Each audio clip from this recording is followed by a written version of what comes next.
Pour les riverains, cette mise en demeure n'est pas une surprise. Cette usine, ils vivent auprès depuis des décennies. Tu vas la voir là, voilà. Beau point de vue sur l'usine. Ouais. Directement sous les vents. Notre cancer, oui. Ça sentait le gaz de ville, quoi. Et donc, ça nous prenait à la gorge, ça nous piquait le nez. Depuis 2019, la préfecture de Charente-Maritime demande à l'usine Timac Agro de fournir une interprétation de l'état des milieux autour de son site de Tonnay-Charente. En clair, savoir si les sols et les eaux du quartier de la Coubre sont compatibles avec la santé et si les terrains de la cité sont habitables.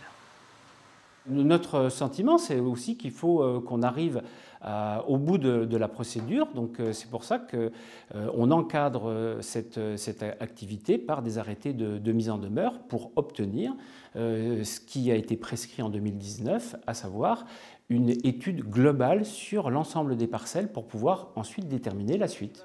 Malgré tout, pour les membres de l'association, le dossier avance très lentement et l'avenir de la Cité des Jardins toujours en questionnement. Ça, c'est le gros point d'interrogation. Qu'est-ce qui va devenir cette cité? Et comment on va faire si les terrains sont pollués?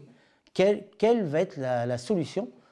La dépollution, ça coûte énormément cher. C'est de l'ordre de 200 € du mètre carré.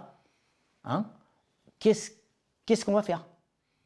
Pour mener son combat, l'association a lancé une cagnotte car les frais d'avocat coûtent cher. La municipalité de Tonnay-Charente leur a octroyé 4 000 € de subvention, pas assez pour tout couvrir.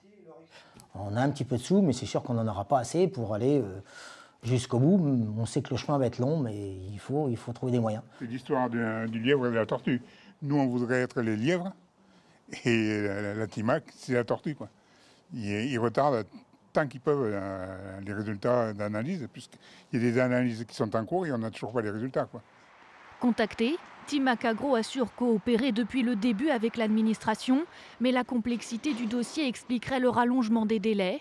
État et collectifs de défense des habitants attendent avec impatience ces résultats d'ici la fin du mois.